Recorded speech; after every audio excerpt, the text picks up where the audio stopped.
CIPB, Conseil d'investisseurs privés au Bénin. Nous sommes un cercle de réflexion.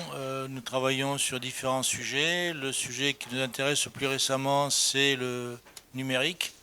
Et avec tout ce qui s'est passé depuis quelques semaines, quelques mois, où on parle sans arrêt de ChatGPT, etc., je me suis dit que c'était important de faire une petite réunion pour nos membres et ceux qui ne sont pas membres sur ce sujet qui est donc maintenant devenu, à côté de la fiscalité et de la justice, un des sujets de prédilection du CIPB. Je vous souhaite encore de nouveau la bienvenue à cet atelier qui a pour thème comment les entreprises peuvent tirer le meilleur parti de l'intelligence artificielle. Nous avons la chance aujourd'hui donc d'avoir un expert, nous avons des entreprises, nous avons les membres du groupe du travail numérique que je suis en train d'initier depuis un certain temps. Tout ça nous permettra donc d'avoir un débat, un échange, et je souhaite que chacun de nous partira d'ici avec une idée un peu plus claire de ce que c'est que l'intelligence artificielle, surtout qu'on y parte avec des idées claires pour faire du business, pour améliorer donc les affaires dans notre pays. Je vous remercie et je vous souhaite un bon atelier instructif. Nous allons vous présenter un peu ce qu'on entend par intelligence artificielle. En gros, nous pensons que les entreprises peuvent se servir de l'intelligence artificielle dans leur travail au quotidien, soit pour être plus performantes, pour être plus efficientes. Et pour définir l'intelligence artificielle de la façon la plus simple, c'est un peu comme un super-héros qui nous aide à lire, à écrire, à compter, à résoudre des problèmes, à être plus performants. Donc, nous croyons que les entreprises devraient utiliser l'intelligence artificielle pour parler à leurs clients, pour organiser des choses dans leur entreprise, pour créer de belles images et pour plein d'autres choses encore. Qu'est-ce qu'elles y gagneraient? Elles vont économiser en temps, en argent et satisfaire leurs clients. L'intelligence artificielle en elle-même existe depuis 1950. Alors, comme premier avantage, il y a une amélioration au niveau de l'efficacité opérationnelle. Alors, je voudrais être un peu plus concret dans ce domaine. On parle d'efficacité opérationnelle. C'est vrai qu'on entend beaucoup parler de ChatGPT et autres, mais ChatGPT, c'est même pas encore 5% de ce que c'est que, enfin, de tout le potentiel de l'intelligence artificielle. C'est juste que ça a été présenté à nous et on se rend compte aujourd'hui qu'il y a un potentiel là qu'on peut en tirer. Mais l'intelligence artificielle aujourd'hui a permis d'avoir des voitures autonomes. C'est déjà pas rien comme avancée. Dans les années, je peux dire, pendant la Première Guerre mondiale, même un peu avant ça, dans les années 80, moi j'étais peut-être pas né, mais si vous aviez le culot de dire à quelqu'un qu'on pouvait se parler sans fil, les gens riraient.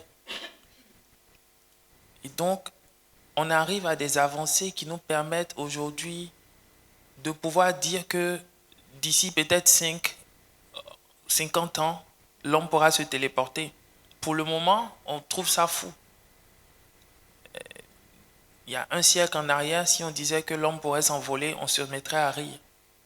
Donc c'est juste pour que vous entrevoyez avec moi comment vous pouvez améliorer au quotidien vos entreprises dans de petites actions pour qu'elles changent la vie des gens au quotidien. Parce qu'une entreprise, c'est un produit, un prix et puis une vente.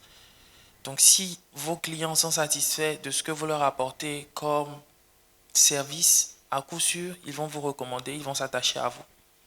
Et donc en termes d'efficacité, vous pouvez proposer à vos collaborateurs d'utiliser des outils qui les rendent plus performants. Une banque peut exploiter l'intelligence artificielle, par exemple, pour baisser ses risques, pour simuler des opérations qu'elle voudrait faire, des emprunts, des projections. Donc, il y a énormément d'éléments. Et le dernier point que je voudrais aborder, c'est celui de la détection de fraude, que la police pourrait utiliser, que l'État même pourrait utiliser, que la direction des impôts pourrait utiliser. Et dans le domaine informatique dans lequel nous sommes également, l'intelligence artificielle pourrait aider à résoudre énormément de problèmes de sécurité. Alors, c'est les exemples d'entreprises qui utilisent l'intelligence artificielle et qui n'arrêtent pas de performer. Je ne sais pas si le terme existe en français, mais en français canadien, oui. Donc, Amazon et ses produits. Alors, Amazon est une entreprise que vous devez connaître forcément et qui n'arrête pas de s'améliorer. Alors, le site d'Amazon n'est pas extraordinaire. Moi, je fais un peu de luxe design, je vois que c'est pas terrible, mais il n'en a pas besoin parce que il essaie de mettre les produits là où il faut pour que les gens passent à l'action. Et c'est en analysant les gens qui sont arrivés à comprendre comment ils peuvent obliger les gens à faire des achats inconsciemment. Et tout ça, c'est tiré de l'intelligence artificielle. Google et la recherche sémantique, on en parlait tout à l'heure. Avec Google, on est tous en train de dire que ChatGPT va remplacer Google et autres, mais vous n'avez aucune idée de ce que Google nous prépare. On parle d'intelligence artificielle, c'est vrai, mais dans le fond, c'est vrai que c'est un peu plus philosophique. Est-ce que on peut vraiment parler d'intelligence artificielle dans ce domaine-là? Parce que l'intelligence, à la base, il y a une notion de conscience. Ce que les intelligences artificielles dont on parle n'ont pas. Et cette notion de conscience-là, on ne peut pas la détacher de l'homme. Et c'est ce qui nous rend supérieurs. Jusque-là, je ne pense pas que ça va arriver. Il n'y a pas encore d'outils qui soient plus intelligents que l'homme. Pour que l'intelligence artificielle fasse ce qu'elle fait actuellement, c'est parce qu'on le lui a appris. On lui a dit comment faire pour avancer. C'est un homme qui l'a fait, c'est pas un robot. Donc on reste maître de la chose jusqu'à ce que on laisse l'autre devenir notre maître à nous. Alors en termes de perspective, on s'est un peu appesanti sur ça parce que nous pensons que vous pouvez, ne serait-ce qu'un temps soit peu, utiliser ces petites analyses-là pour apporter un plus à vos entreprises. L'automatisation des processus. Moi, dans mon cadre, par exemple, je suis architecte logiciel, c'est vrai, mais je travaille souvent sur des projets de conception de, de sites web, d'applications web et autres. Avant d'en arriver là, on doit passer par une charte graphique. Et très souvent, on n'a pas de process ou on ne respecte rien. Le graphiste se lève, il dit, bon, j'ai fait le logo, voilà le logo, exploitez-le. Le logo s'appuie sur rien. Alors qu'on peut définir des process qui nous font gagner du temps. Le jour où le graphiste est malade, on emploie un nouveau graphiste et il sait comment on travaille. Il n'a pas besoin de... Voilà.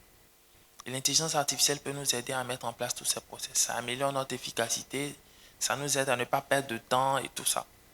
L'analyse des données. Donc, comme je disais, par exemple, en termes d'extraction de données, la Direction générale des impôts, j'en parle un peu plus parce que le CIPB a un pan en fiscalité. Donc, la Direction générale des impôts pourrait utiliser l'intelligence artificielle pour analyser les données collectées sur les entreprises et pour voir dans quelle mesure elle pourrait les aider à être moins frileuses de ce qui est fiscalité. Par exemple, je vois qu'il y a une communication dans la ville pour que les gens comprennent pourquoi on paye les impôts, ce à quoi ça participe. C'est la première fois qu'on assiste à ça. Donc c'est possible que les impôts qu'on paye, qu'on comprenne ce à quoi ça sert. On se demande, mais attends, on aurait pu nous dire ça depuis. Est-ce que c'est une intelligence artificielle qui leur a proposé ça? Je ne sais pas. La personnalisation du marketing. Offrir des expériences sur mesure à nos clients. Est-ce qu'il est possible que pour chaque étudiant qui rentre dans une université, il ait l'impression que on lui propose des formations qui vont avec lui, avec ses capacités, avec ses aptitudes. Aujourd'hui, avec les formations en ligne, tout ça c'est possible. L'assistance et le support client. Alors à ce niveau-là, on a un gros problème au Bénin. Parce que malheureusement, dans la gestion de la clientèle, on ne fait pas beaucoup d'efforts. Je pense que c'est un domaine dans lequel, si beaucoup d'entreprises se lancent, elles pourraient devenir riches très rapidement. L'innovation dans les produits et services. Apporter de l'intelligence artificielle dans vos façons de procéder pourrait apporter de l'innovation dans les produits que vous proposez à vos clients. La gestion des ressources humaines. Alors, sur ce point-là, j'ai entendu beaucoup de choses. L'IA va venir supprimer des emplois. L'IA a déjà commencé à détruire ici. Oui. Mais Internet aussi, on avait dit la même chose. Internet allait supprimer des emplois, Internet allait faire ci. Moi, je suis dans l'optique que à chaque fois, il faut pouvoir tirer le meilleur parti. On ne peut pas demander à une IA de faire des recrutements parce qu'à chaque fois qu'on l'a fait, ça s'est mal passé. D'abord, les IA, excusez-moi du terme, sont racistes. Pas parce qu'elles veulent être racistes, mais parce qu'on les confronte souvent à des données qui ne sont pas indiennes ou chinoises. Donc, vous ne pouvez pas vouloir que l'IA arrive à anticiper certaines approches de ces pays asiatiques-là, par exemple. Au niveau de la sécurité, de la cybersécurité, là, par contre, il y a de grosses peurs à avoir parce qu'on veut confier la sécurité des États à des intelligences artificielles, notamment à des robots. Le problème que ça pose, c'est qu'un robot, si un terroriste menace un enfant, et par rapport à un groupe de personnes, lui s'en fout de savoir que c'est un enfant. Il se dit, il peut tuer l'enfant du moment où tous les autres vont être vivants. Alors qu'un homme, il va se dire, c'est quand même un enfant. Donc, à ce niveau-là, l'homme continue de rester super important dans ces domaines-là pour prendre des décisions éclairées. Il n'y a pas longtemps, on nous faisait comprendre aussi qu'une IA a réussi à faire voler un F-16. C'est vrai qu'il n'était pas armé, mais ça nous montre que peut-être dans 5 ans, on prendra l'avion sans pilote, avec tout ce que cela peut comporter. L'optimisation de la chaîne logistique pour les pharmacies, pour toutes les entreprises qui sont dans le domaine maritime et tout, l'IA pourrait apporter énormément de choses. Le prochain slide. Je pense que nous sommes à la fin de notre entretien.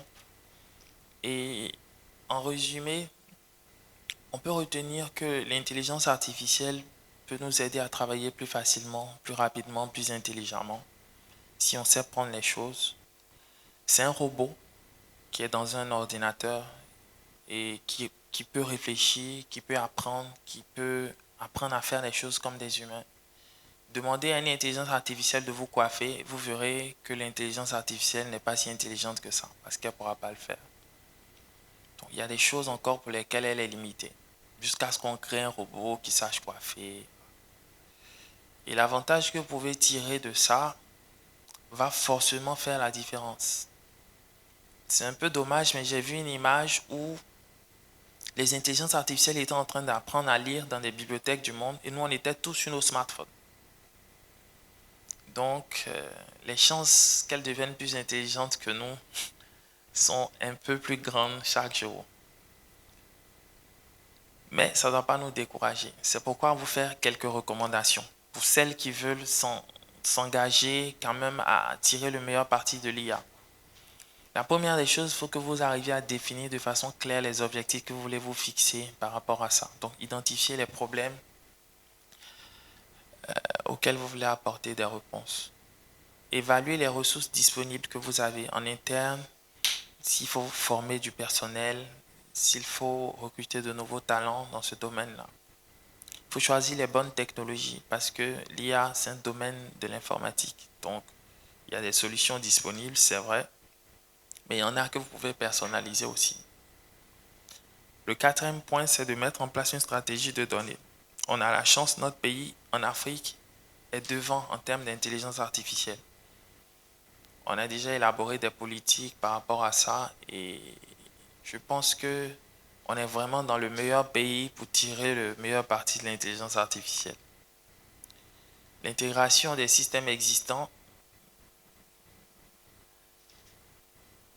Aujourd'hui, l'intelligence artificielle arrive à cloner le génome d'un homme en très peu de temps. Avant, ça coûtait environ 100 000 $ d'après ce que j'ai appris. Aujourd'hui, on est autour de 10 000 et 5 000 $. Alors, à quoi ça peut servir? Ça permet par exemple d'anticiper les maladies, les cancers et autres. Et grâce à l'intelligence artificielle, quelqu'un peut savoir que d'ici 5 ans ou d'ici 10 ans, il peut avoir un cancer et prévenir ça en même temps. La collaboration interdisciplinaire. Alors, avec des équipes de plusieurs compétences ensemble, on peut arriver à mettre en place un produit qui soit plus ou moins conforme à ce qu'on veut. Au niveau de l'éthique et de la conformité, l'intelligence artificielle également peut nous aider. Les banques notamment peuvent s'en inspirer pour ne pas sortir de leur champ d'action.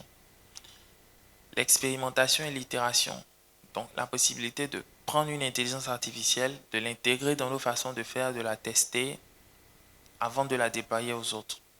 Et comme tout le monde parlait de ChatGPT, il y a un professeur qui a donné un devoir à ses élèves en leur disant, bon voilà, vous avez la possibilité d'utiliser l'intelligence artificielle pour cette question-là. Donc allez-y. Seulement vous savez, c'est une intelligence artificielle. Si c'est la même question, il ne va pas vous fournir 10 000 réponses. Il leur a dit, si vous avez tous la même réponse, ça va poser un problème. Vous aurez tous la même note. Donc il faut être capable de prendre ce que l'intelligence artificielle vous aura donné comme réponse, d'ajouter du vôtre, de le rendre meilleur et de produire un résultat. Et ça fait que ces enfants-là ont commencé à ne plus faire du plagiat. Quand on leur donne un devoir, ils n'utilisent pas l'intelligence artificielle pour faire le travail à leur place, ils l'utilisent pour s'améliorer.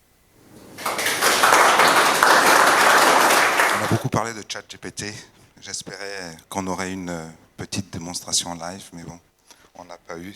C'est pas grave. Je vous invite à regarder ça, c'est extrêmement intéressant. Mais ceci dit, pour coller au sujet du jour, je crois qu'il ne faut pas se faire d'illusions. L'intelligence artificielle aujourd'hui, c'est un ensemble de technologies. C'est un ensemble de technologies qui sera partout. Je peux me dire qui est partout et ça va se propager extrêmement rapidement.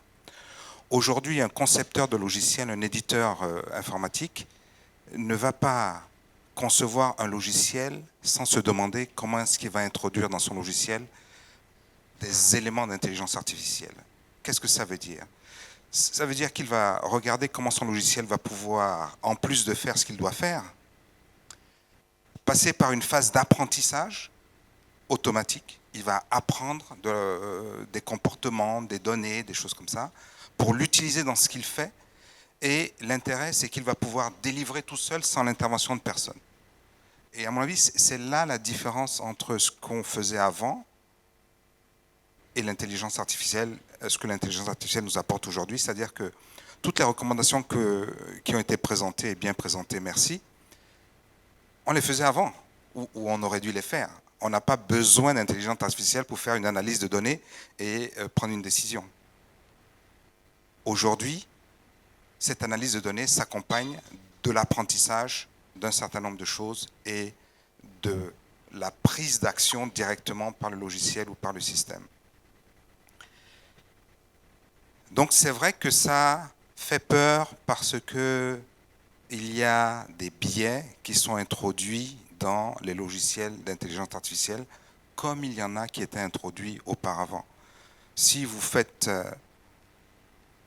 travailler le logiciel avec de l'intelligence artificielle sur des données qui ne sont pas bonnes, ce que vous allez récolter, ce ne sera pas bon, ou en tout cas, ce sera suffisamment biaisé. C'est le problème des recrutements aujourd'hui.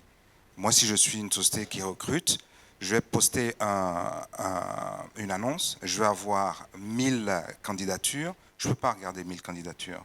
Donc je vais les passer à travers un logiciel qui va dire, bon, ben, tous ceux qui ne sont pas d'une certaine couleur, vous les écartez, d'une certaine région, vous les écartez aussi, les femmes, n'en parlons pas, vous les écartez, et puis vous me gardez 10 personnes. Et ça, c'est faisable automatiquement. Mais ceci dit, il n'y a pas de logiciel de recrutement qui n'ait pas d'intelligence artificielle. Donc le problème de l'administration, c'est d'avoir un contrôle sur les biais possibles de l'intelligence artificielle. Et par contre, le rôle des entreprises, c'est d'utiliser dans tout ce qu'ils font l'intelligence artificielle. Ce que je veux dire, et ça a été dit, on ne peut pas se lever et dire qu'on va faire de l'intelligence artificielle. On ne fera en tant qu'entreprise de l'intelligence artificielle que dans le cadre de la digitalisation de ces processus. Il faut qu'on soit dans une dynamique de remplacer un certain nombre de processus par des processus un peu plus automatisés, un peu meilleurs, et à ce moment-là, on introduira l'intelligence artificielle assez naturellement. Donc, qu'on le veuille ou pas, c'est un peu comme l'Internet, l'intelligence artificielle sera partout. Et en même temps, il faut se méfier des dangers.